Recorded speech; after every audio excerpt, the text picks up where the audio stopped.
na mag-aalangan pa sa paghakot ng gamit mo.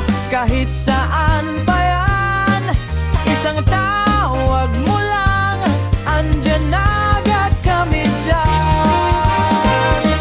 Pahakot, pasakay,